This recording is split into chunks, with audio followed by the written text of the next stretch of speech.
A family may be made up of people, but the lifeblood is its stories. These stories are like DNA, often impacting the way we interact with the world. But what happens when you begin to investigate family lore? I'll tell you what happened to me.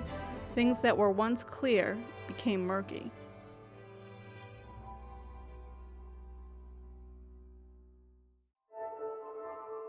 My family has a story about my great-uncle Eddie from Brooklyn, New York, who fought in World War II.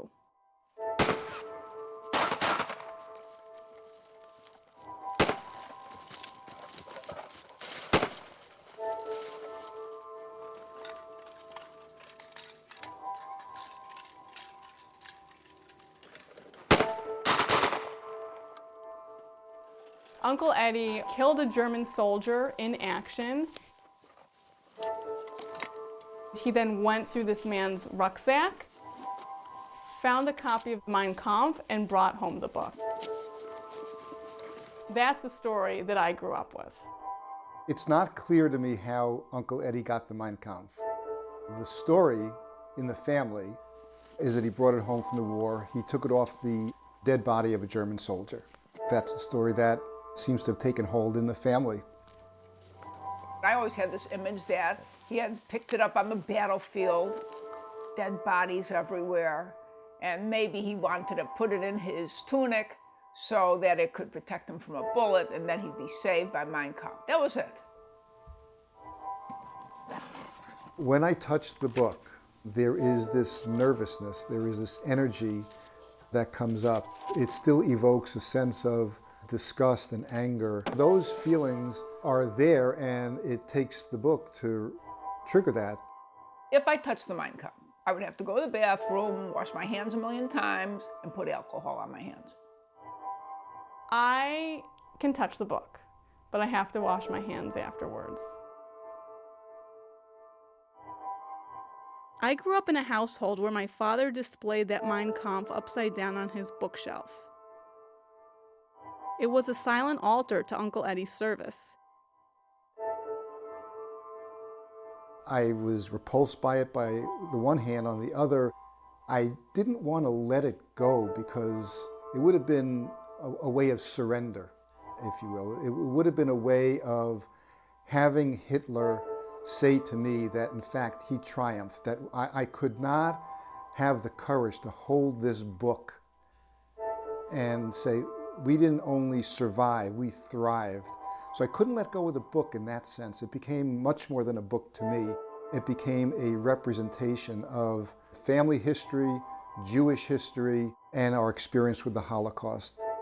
I didn't only display it upside down randomly in our bookshelf, I displayed it upside down among other Jewish books. And that kind of symbolism was very, very important to me. Now, the notion of being upside down is that I wanted to convey that the book didn't really earn the right to be right side up. It had to do with demonstrating that we had triumphed over Nazism and the Holocaust, and we had survived. It was always upside down. It was like, this is a loser book or something, you know, like, you're not right side up.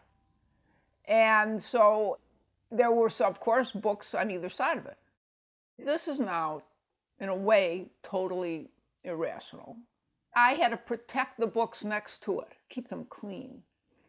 So that's when I put covers on the books next to the Mein Kampf. So that if I wanted to read one of those books next to it, although it would still be, well, as the paper cover would still have touched the Mein Kampf. It wouldn't be quite as dirty. Something like that. That it couldn't touch anything, really.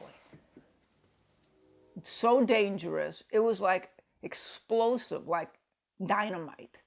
It could blow up the world, which it did. So in a way, it's not that irrational, because it did blow up the world. And the thought of touching it made my skin crawl. Part of that understanding comes from her family history, where her dad escaped from Poland. His entire family was wiped out, many of them in Treblinka.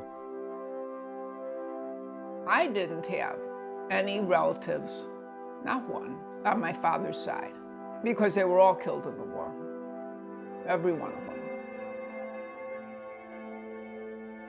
He left in 1939, very end of August, like a day before the Nazis invaded Poland. When he left that day, he never saw anyone ever again. An upside-down Mein Kampf in a Jewish household, a book written by Hitler in the 1920s, when he was imprisoned in Munich after a failed attempt to overthrow the German government. For long periods of time, I had lost awareness of the book. It had become just such a part of the other books on the bookshelf. I was thinking of donating the book to a university or a library, and I mentioned that to the kids. They, in unison, said, "You can't do that. You really can't give that book away because it's part of family history. Not just Jewish history, it's part of family history." So that's when things began to really shift in terms of our attention to the book. In 2010, for the first time, I opened up the inside cover of the Mein Kampf and we found an inscription. And it's a handwritten inscription written in a combination of Gothic German and modern German script. So it took a while to figure out what the names were because it was in this archaic Gothic German script. But we learned that the book belonged to Walter and Clara Yes. It was given to them by their mayor, the mayor of Lübeck, which is located in northern Germany, and it was given to them on the occasion of their wedding. All of this information we gleaned from the inscription. To the newly married couple, Walter and Clara Yes, with the best wishes for a happy and blessed marriage on April 29, 1938, from the Lord Mayor Lübeck, Dr. Dreschler. Not unusual for people to get the book Mein Kampf to their wedding. That was a usual way. Weddings helped put 10 million copies of Hitler's political manifesto into circulation by 1945. When I saw that there was an inscription on the inside cover of the Mein Kampf, I didn't see how it was possible to not investigate the origins of this book. It was like a tease. You have the name of the people who originally owned the book, and I just had to learn more. My first question was, how in the world is she going to do that?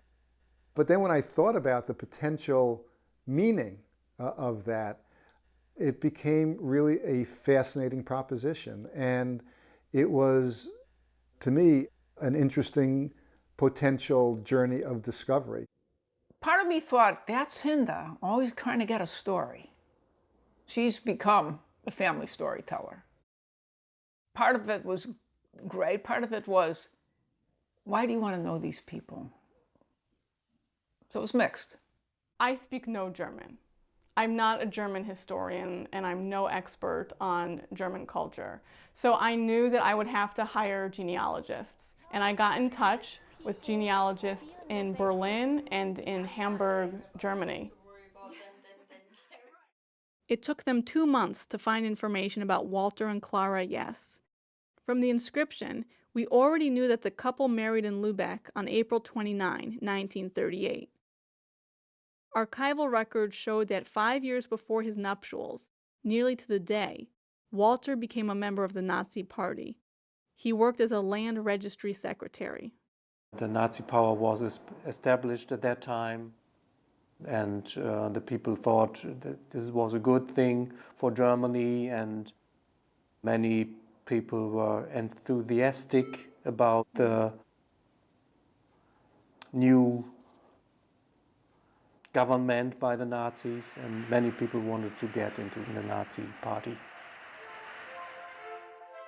I saw a photo of Walter Yes because the genealogist emailed it to me, and I couldn't believe it. First of all, I thought that he was extraordinarily handsome. I thought that he looked like a movie star. He had kind of a round face. Wasn't to me a handsome face, but it looked like he could be jolly and smiley. It's just an odd thing to piece together the photo of the original owner with my conception of this Mein Kampf.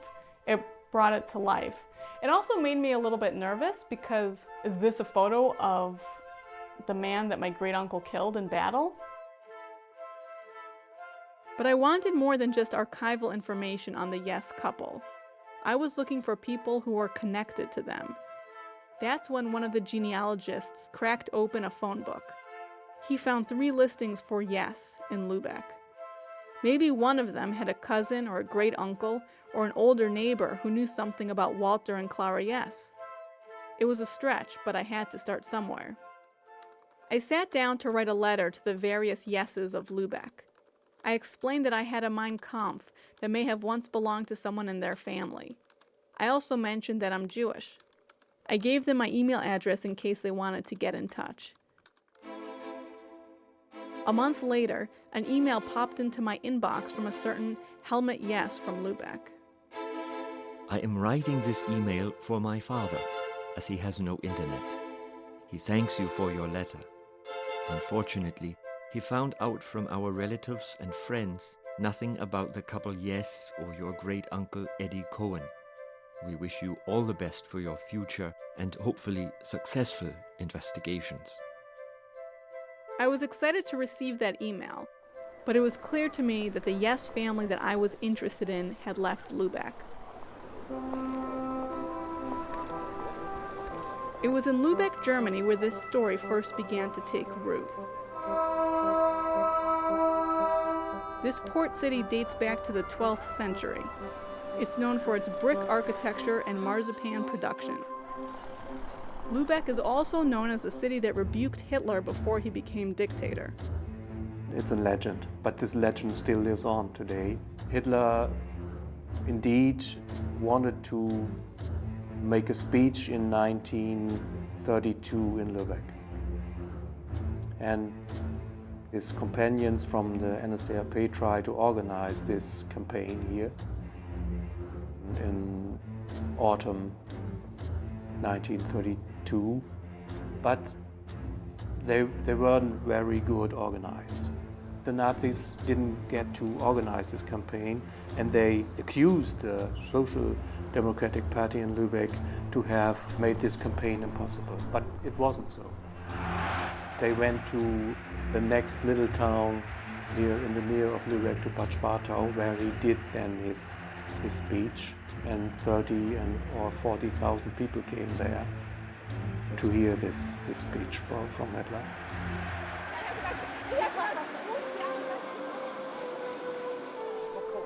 On the street level at 27 Sandstrasse in Lübeck, there's a Greek fast food joint, a lingerie boutique, and a shoe outlet. But it's the floor above these shops that captured my attention. That's where a particular German couple lived in 1938. They were the original owners of the Mein Kampf that Uncle Eddie brought home from war. At St. Mary's Church in Lübeck, I met a woman working there. I told her about this particular couple who were married there in 1938. That was a very long time ago, she said. But history is always with us.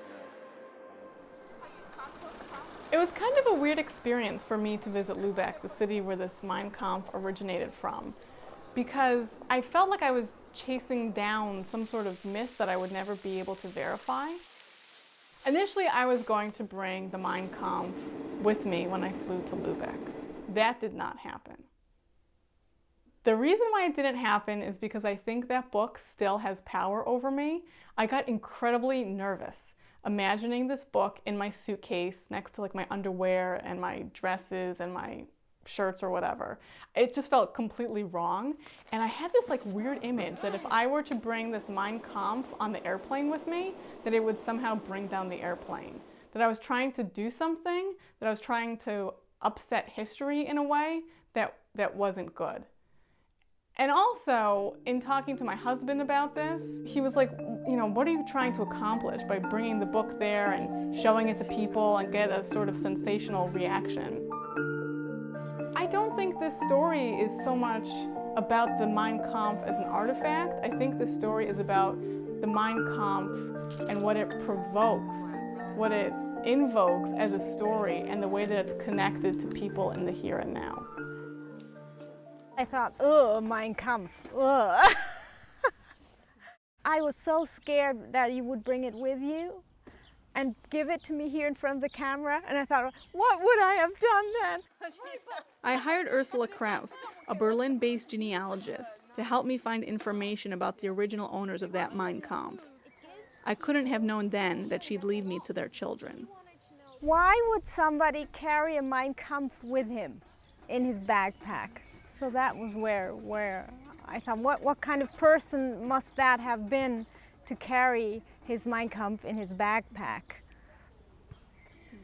And I wasn't really sure if the story could be true, because I couldn't really see anybody carrying this book with him. The genealogist was able to learn that in September 1938, Walter and Clara Jess moved to Hildesheim, Germany, in the south, 6 hours away. And then in the 1950s, Walter and Clara Jess, along with their 3 children, moved to Mainz, Germany. There was one entry for Jess in Mainz, listed in the phone book. First name, Axel. Perhaps he was related to Walter and Clara Jess and could share information about the couple. Ursula Kraus, one of the genealogists, emailed me his address. Ursula urged me to withhold a sensitive bit of information in my letter to Axel Jess. She said my approach should be gentle. I should make no mention of the Mein Kampf, since it might cause him to shut down. In the letter, I mentioned that my great-uncle brought home a book from Europe after World War II. I didn't mention what type of book it was, nor how Uncle Eddie got it. You don't know me, but I may have a connection to you, I wrote to the lone Yes listed in the phone book for the city of Mainz. My family has a book that may have originally belonged to your family. Might you know Walter and Clara Yes? I wrote down my email address in the letter. 8 days later, Axel emailed me. Walter and Clara Yes were indeed his parents. I was really surprised when I received your letter today with this interesting story of the past. I am one of 3 children of that family you described in that letter. My brother Dieter died a long time ago because of an accident, but my sister Heike Stucke, who is very interested in the history of our family, lives since more than 40 years in the USA. When Hinda came to me and said that she had worked through a genealogist who had identified Walter Jess's surviving children, it was a peculiar thing. I wasn't sure how I felt about it, but it really piqued my interest, and I was wondering the arc of their lives, what had happened. Axel Jess, who's 63, connected me to his older sister Heike, who lives in New York. I emailed Heike and asked her if we could talk over the phone. She wrote back, I guess we will have an interesting conversation about the mystery book. I look forward to our conversation. I exchanged 5 emails with Axel and Heike that first day alone. I eventually told them that the book was a Mein Kampf that was inscribed to their parents on the day of their wedding. What a shame that the book is a copy of Mein Kampf. I thought that the book might be a guide to the city of Lübeck, a lovely town.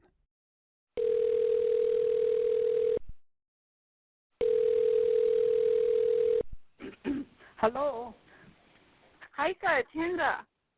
Yeah, how are you, Hinda? How is everything? Good, how are you? Okay, Hinda. The first time I spoke to Heike on the phone, I was nervous. It was already a sensitive situation, and I didn't want to make her feel like she was under attack because of a book that her parents once owned. Yet at the same time, I was very well aware of our different cultural and religious backgrounds. Her father had been a member of the Nazi Party in Germany. My Jewish relatives had died in concentration camps. This is an unbelievable story, how a book can travel, after so many years, and we are aware of this. I shared it even with my pastor here in my church. I learned that they didn't even know their parents had owned the Mein Kampf. We had no inkling that we ever had a book like this from this nature, and we never really missed a book, right? And my parents probably never talked about it, and after the war everything was quiet. No one wanted to talk, and I only really experienced more the war stories because I was Protestant, and being in my religious education, we knew so little. Why do you think now I'm 73 years of age and I'm still looking for answers, and I'm still searching for the pieces of the puzzle? My dad, he was a northern type of person. The northern type of persons, they're very reserved, they don't talk a lot. He really wanted to stay up in the northern part, and I think it must have been a shock being sent down to that little town of Hildesheim. Hildesheim in those days was few little dung heaps on every corner. That was it. When I asked Heike to tell me about her parents in the war, she talked in great detail about her family garden. The family was very lucky to have this garden, even though Heike emphasized that it was hard work to maintain it. The survival mechanism in this time period was geared just to supply the food for survival. And we had the luxury to live in this former cloister, which had this humongous garden, and there was nothing missing in this garden. Every fruit we had, every vegetable, there was no helper. My mom and we helped in the garden. The only thing what we had to buy was flour and then bartering for milk and butter and sometimes a piece of meat, because we had our own rabbits and we had our chickens. So we were really self-sustaining during the war years. The more Heike told me about her history and her family, the more I wanted to know about them. But I also felt too much like a voyeur, peering into their family history based solely on this Mein Kampf. Stay well and we keep in touch, okay? Bye-bye. I exchanged nearly 40 emails with Axel and Heike over the next 6 months. I broached the subject of meeting in New York City, where she lives. I had been wanting to meet her for the better part of a year. We set a date, but then I received an email from Heike, who had to postpone our meeting. Dear Hinda, there are some changes this semester that are reflected in my schedule and priorities. Unfortunately, I cannot meet you as planned, and hopefully 2013 will be more flexible. I'm sorry for the inconveniences. Have a great semester. Always, Heike. I was disappointed, but I understood that meeting me was not a priority for Heike. Maybe she was also a little camera shy. But I persisted, and after 5 months of occasional email exchanges, phone calls, and holiday cards, we had another date on the books, set for a March meeting in New York. And then I got another email, canceling our meeting. Dear Hinda, I am sorry to postpone our interview. Too many doctor appointments for Harry in the upcoming weeks. That's when I thought that maybe Heike and I weren't supposed to meet. Maybe, despite our friendly emails and phone calls, I was pushing her outside her comfort zone. And could I blame her? It became easy to visit Heike's world over the telephone. Our conversations quickly evolved from two strangers talking about a Mein Kampf to conversations on her husband's health, what it's like to be married for 50 years, and even the benefits of her favorite Japanese-made massage chair. And now I was the one who had to open up to her, to talk about something other than World War II. So I told her about buying my first house, starting my career as an academic, and even what it was like for me expecting my first child. Being in touch with the two children has not been the easiest thing, and it's not because of them. They have been very forthcoming with answers to my questions. But keep in mind that I'm Jewish and I'm contacting them about their parents' Mein Kampf. So I'm, of course, putting them on the defensive. How could I not put them on the defensive? It's like, I don't even know you. I'm contacting you from out of the blue, and now can you please answer questions about this Mein Kampf? So I have felt very uneasy, kind of like, give me answers about this piece of Nazi propaganda that your parents, owned. The Yes family is not living and dying around this Mein Kampf. There are a million other dimensions to them, but I'm seeing this family pretty much exclusively through the lens of this Mein Kampf. So that makes me feel almost a little bit bad. What Axel and Heike told me actually complicated my own family's history. A fact emerged that the original owner of the book, Walter Yes, he actually died in 1967 in Germany, more than 20 years after the end of World War II. So it is obviously clear that my great-uncle Eddie did not kill Walter Yes. Since my father was already comparatively old, 34 years in 1939, he didn't become a soldier in the beginning of World War II, but much later. I think that was in 1943, when everybody was needed for the Endsieg, the final victory. He was lucky in so far that he hadn't to go to Russia, but to France. He was a sergeant. At the end of the war, he was no POW. He fled to the southern part of Bavaria and worked there on a small farm for some months. Walter died in 1967 from skin cancer at the age of 62. His wife, Clara, died a decade later from Alzheimer's. This discovery had two main impacts on me. First of all, it was a relief that my great-uncle, Uncle Eddie, did not kill Walter Yes, because I was in contact with the Yes family. So it would have been even more awkward to have it confirmed or there be a good hunch that my great-uncle killed, in fact, their father. The other impact it had was a realization about how tenuous family lore and family myth is. It's just not what we thought it was. It turned the whole thing upside down. We didn't know what to believe anymore. Well, where the heck did they get this book from? It undermined sort of the family narrative about how the book had been acquired, because if he had survived the war, the book couldn't have been taken off of a dead soldier's rucksack. But that really didn't change my thinking about the book itself and its meaning for either the family or for its place in history. Axel doubted anyhow that his father would have carried a Mein Kampf into battle. Why should my father, intelligent and cautious, carry this book in his backpack when he was fighting? There is always a risk to become a POW, and that would not be funny if the Americans would find my struggle in his backpack. That doesn't make any sense for me. It's not that I didn't want it to be turned upside down, but I wanted to have an alternate explanation. I wanted there to be some sort of definitive answer. How did this book come into my family?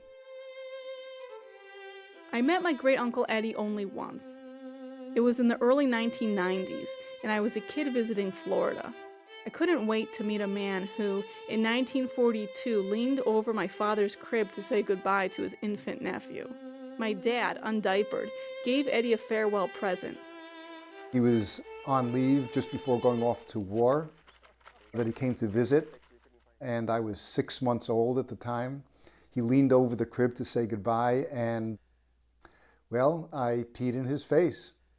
That's a family legend. There wasn't a funnier story out there. Your face isn't yellow, I taunted my great-uncle when I met him back in the 1990s. I should have asked him about the Mein Kampf, but I was just a kid preoccupied with bathroom humor. Eddie never asked for the book back, and even though my father would have it in his possession for 40 years before Eddie died, they never once talked about it. We never spoke about it. So I don't know what the real story was. I knew Uncle Eddie over a number of years. He was full of energy, full of life. He was a handsome dude. The ladies loved him. He just had this way about him that when he walked into a room, it was kind of magnetic. The day that Eddie left for his Army training in 1942, my grandma Helen, Eddie's big sister, threw a going-away party in his honor. She gave a speech called My Brother Eddie. He's handsome, with a swell sense of humor. Plenty of faults, but how the gals go for him. Yep, sweet kid he is. It was so darn hard to say goodbye, but he didn't show it. He said to me, "Take care of Mom." He knew he didn't have to tell me that, but it made him feel better to say it. Eddie was the youngest, the only one left, all of us being married. And now he had to go away. There must have been at least 4 buses filled to capacity, each holding about 50 boys. He piled in with the rest of them, and in 5 minutes, the bus started, turned the corner, and we waved goodbye till we couldn't see each other anymore. It was too much for Mom. She let loose like a crumbling dam.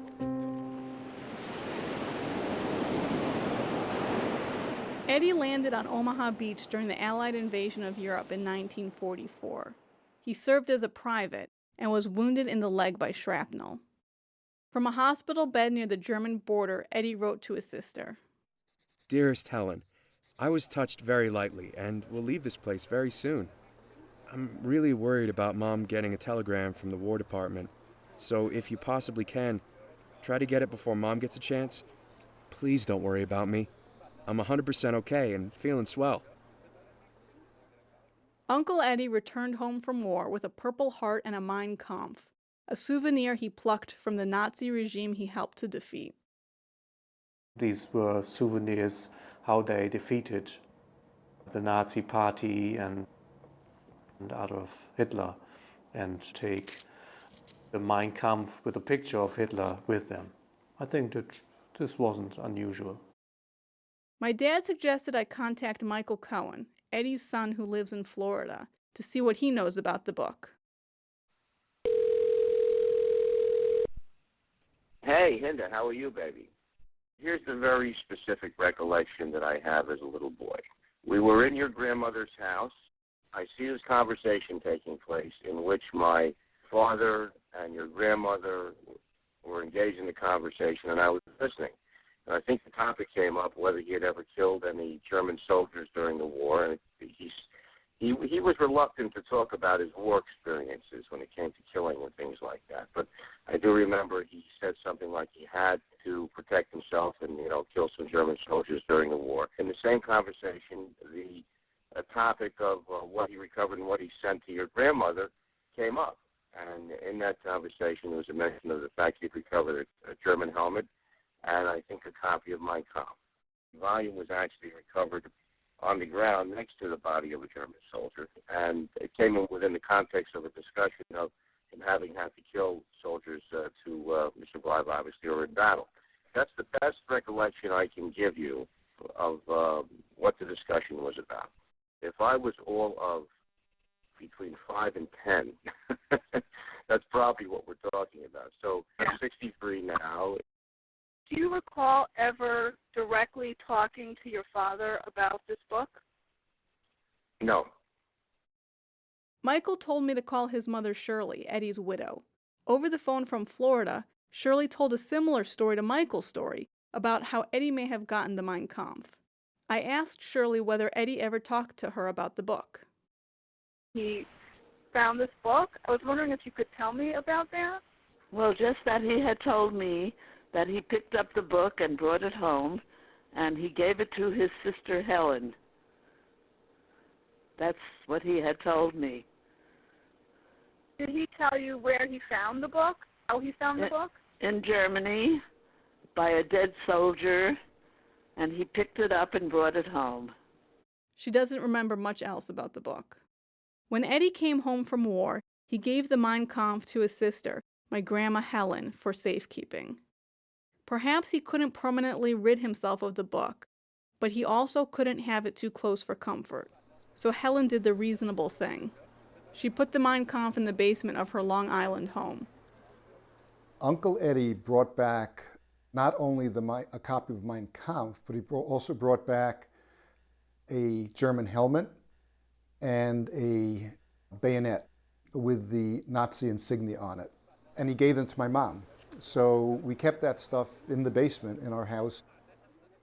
At some point, my mom literally got rid of the bayonet and the helmet. I don't know why. I mean, from today's perspective, I could certainly understand why she wouldn't want those things in the house.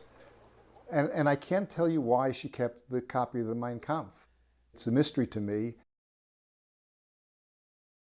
Axel and Heike came up with another theory about how their parents' Mein Kampf could have come into my great-uncle's possession.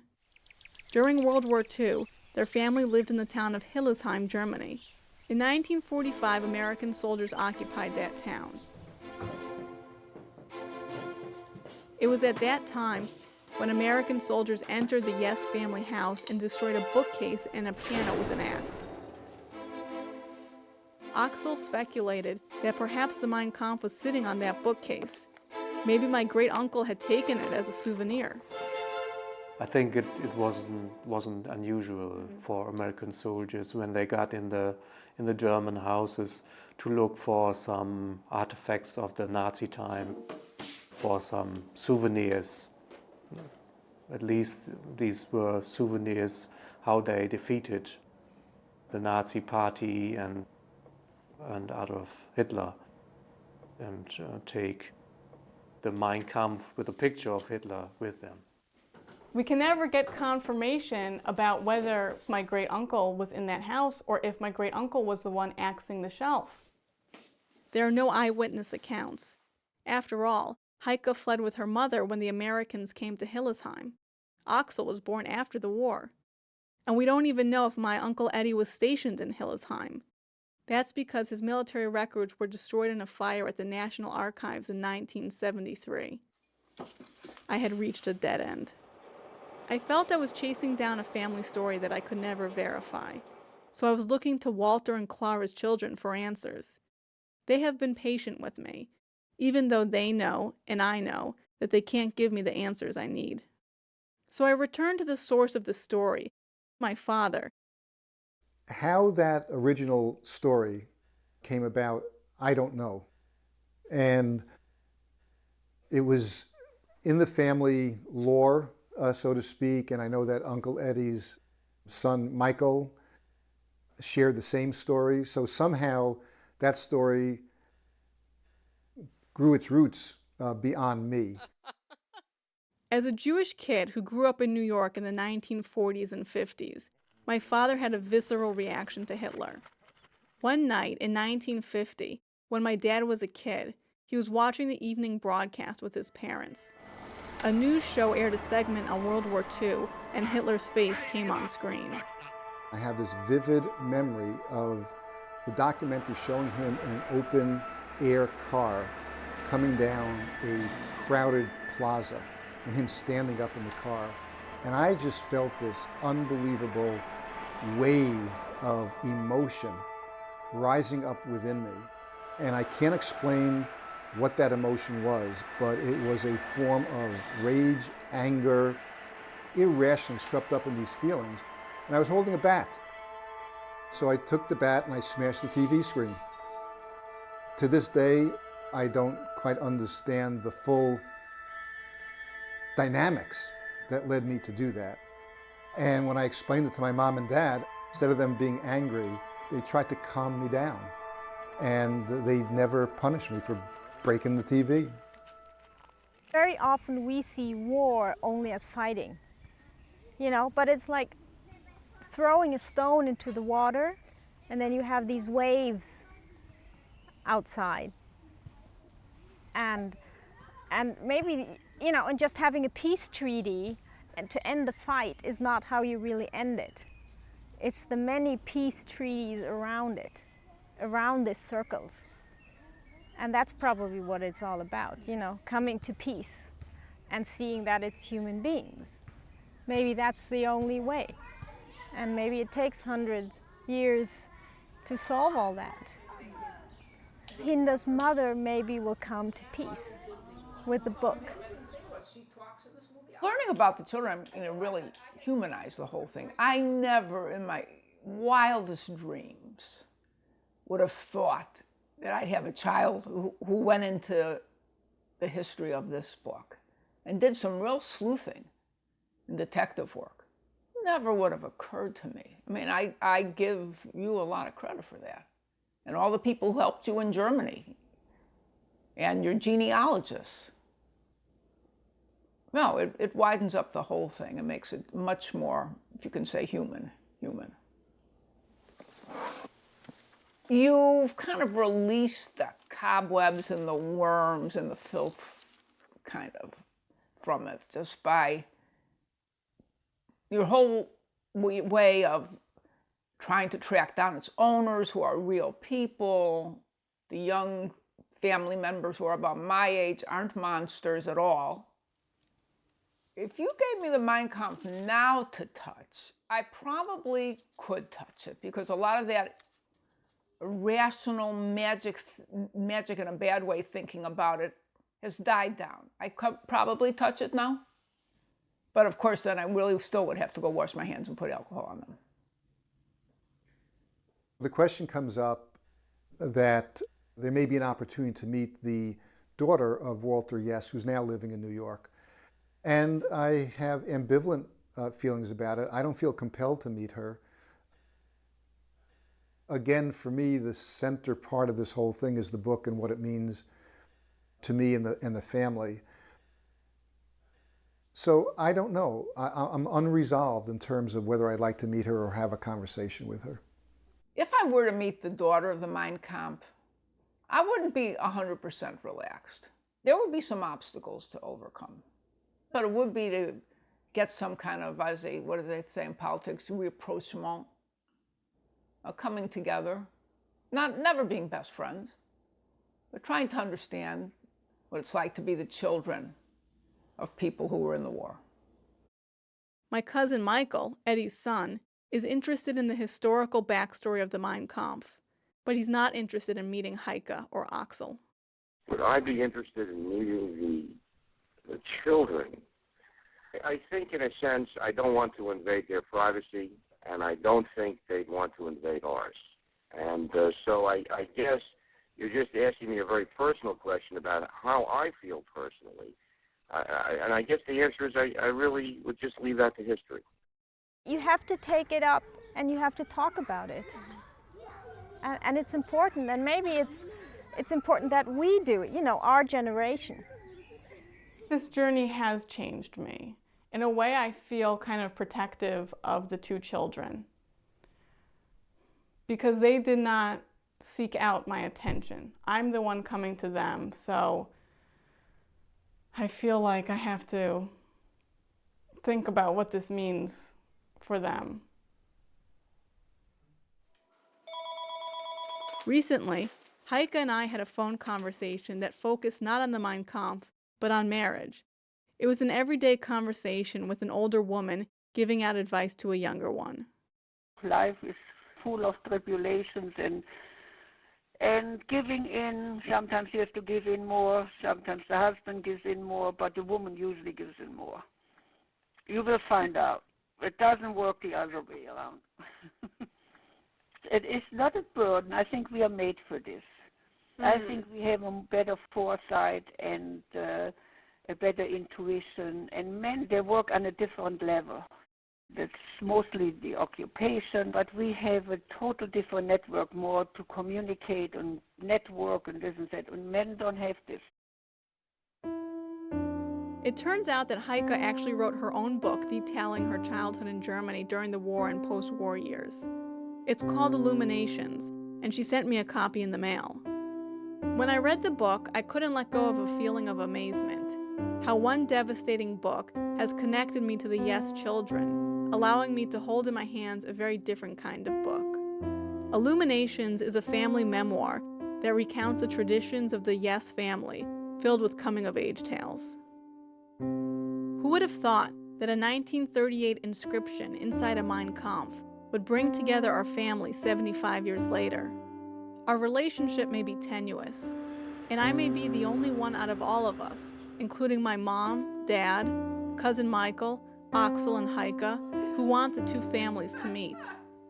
But I think everyone has developed a curiosity and even respect about the other family, even if we maintain it at a distance. But there was still one question I had to ask Heike. I was wondering if you could talk a little bit about what it was like for you when I first got in touch with you.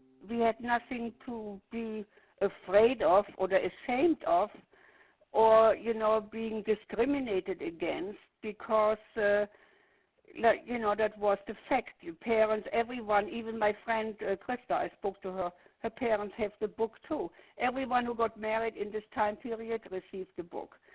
So, big deal. The book was standing there. Now, if ever they read it, I don't know. I cannot say my father never spoke about. Hitler was never mentioned in the war was never mentioned. I guess the parents were so shell-shocked.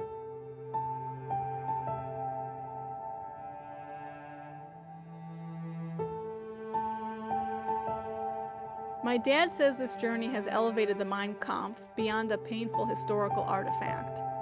History isn't a bunch of dead books. History is being lived every single day, and it has the potential not to redeem what has been done, because I don't think that can be redeemed under any circumstances in terms of the Holocaust. But it does give us the opportunity to make amends, to reconstitute our history in a way that is hopeful for people. It was not an easy life, but it builds character. It makes you strong and resilient. And I was happy when I met Harry and go to America and leave everything behind me, the whole Germany. I have a big family. I have 7 grandchildren and 2 beautiful children. And what else do you want more? All the best and to your family, and enjoy the beautiful time in your life, okay? Thank you so much, Heike. Alles Gute. That means good luck. Alles Gute. Thank okay. you. Thank you. Okay, bye-bye, Hinda.